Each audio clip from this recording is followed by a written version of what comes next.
नमस्कार, आप देख रहे हैं 4 PM और मैं हूं आपके साथ निधि तिवारी। क्या एप्स्टीन फाइल से कुछ छुपाने की कोशिश की जा रही है? क्या ट्रंप की तस्वीरों से अमेरिका में हड़कंप मच गया है?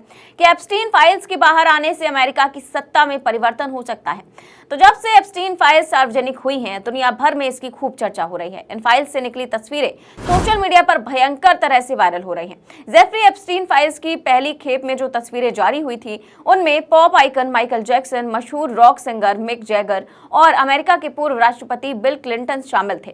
कुछ फोटोज में क्लिंटन लड़कियों के साथ पूल में नहाते और पार्टी करते नजर आ रहे थे।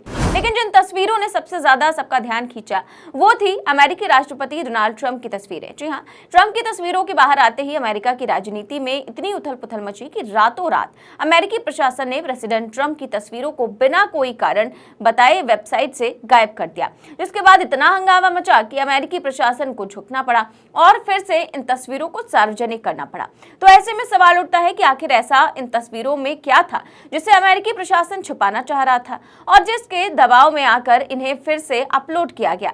इन्हीं सब के बारे में आपको विस्तार से बताएंगे सब कुछ इस रिपोर्ट में। तो अमेरिकी न्याय विभाग यानी कि डीओजे ने रविवार को एक ऐसा कदम उठाया जिसने पहले से सुलग रही आग में घी डालने का काम किया।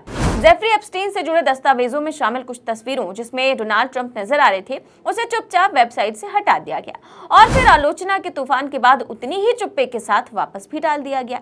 सवाल यही है कि अगर तस्वीरों में कुछ गलत नहीं था तो हटाने की जरूरत क्या थी, और अगर हटाना जरूरी था तो फिर वापस डालने की मजबूरी कैसे आ गई?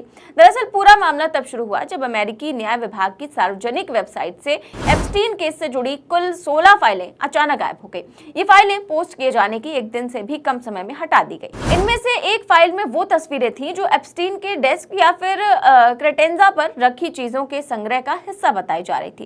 इसी संग्रह में ट्रंप की दो जो अलग अलग तस्वीरें थी। एक तस्वीर में ट्रंप महिलाओं के एक समूह के साथ पोज देते हुए नजर आ रहे थे, जबकि दूसरी वो चर्चित तस्वीर थी जिसमें ट्रंप अपनी पत्नी मेलानिया और जेफरी एप्स्टीन और उसकी अब दोषी ठहराई जा चुकी सहयोगी गिस्लेन मैक्सवेल के साथ खड़े दिखाई दे रहे थे।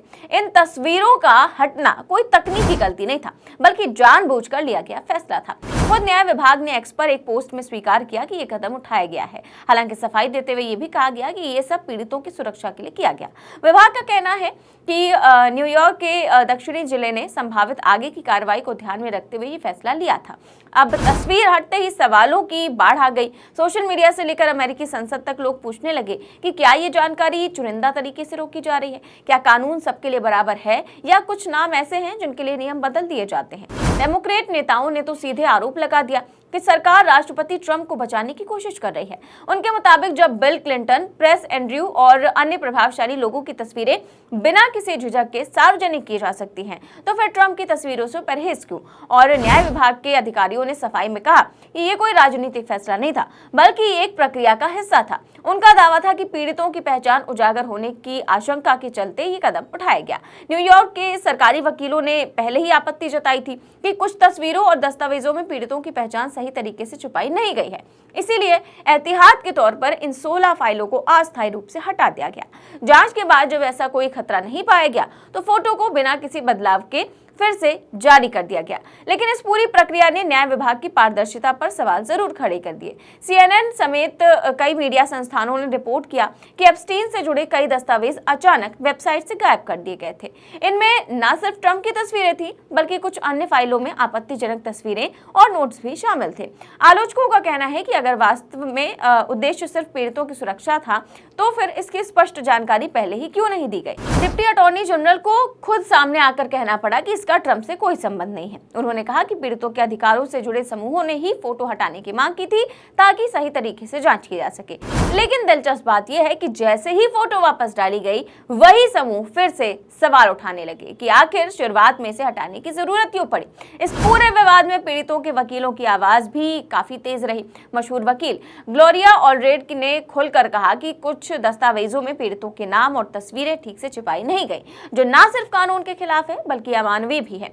उन्होंने कहा कि इससे पीड़ितों को दोबारा वही मानसिक पीड़ा झेलनी पड़ रही है जिससे वो किसी तरह बाहर निकलने की कोशिश कर रही थी।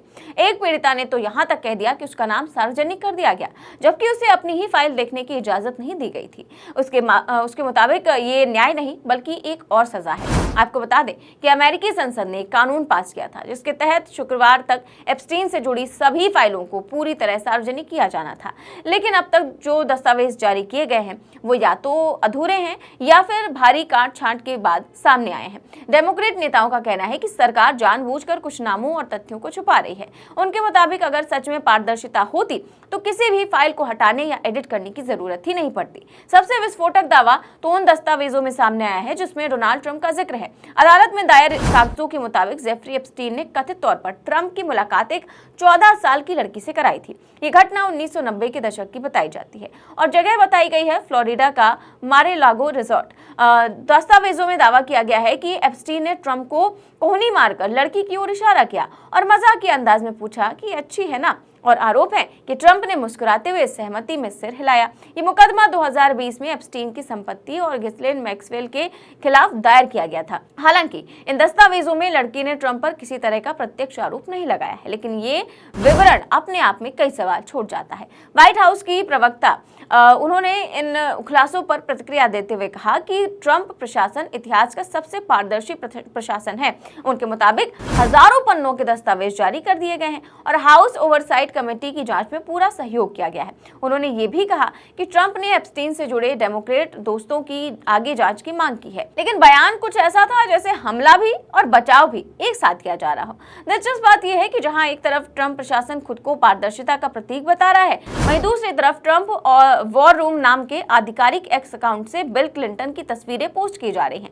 ट्रंप की प्रेस सेक्रेटरी ने भी इन्हीं तस्वीरों को दोबारा साझा करते हुए हैरानी जताई। मानो सवाल ये नहीं कि एप्स्टीन नेटवर्क में कौन कौन शामिल था, बल्कि ये है कि उंगली किस पर उठाई जा रही है। और इस पूरे मामले ने अमेरिकी राजनीति को एक बार फिर दो खेमों में बांट दिया है। एक तरफ डेमोक्रेट्स हैं जो इसे सत्ता का दुरुपयोग और सच छुपाने की कोशिश बता रहे हैं, वहीं दूसरी ओर रिपब्लिकन खेमे का कहना है कि कानून के तहत जो जरूरी है वही किया जा रहा है। न्याय विभाग का दावा है कि वो सिर्फ वही जानकारी हटाता है जो कानूनन जरूरी हो, खासकर जब मामला नाबालिग हो और संवेदनशील जानकारी का हो। लेकिन सवाल अब भी कायम है कि अगर सब कुछ नियमों के मुताबिक है तो फिर इतनी हड़बड़ी और इतनी सफाई पर सफाई क्यों दी जा रही है। एप्स्टीन मामला सिर्फ एक अपराधी की कहानी नहीं है, बल्कि ये उस ताकतवर नेटवर्क की झलक है जिसमें राजनीति, पैसा और सत्ता एक दूसरे से हाथ मिलाकर खड़े नजर आते हैं।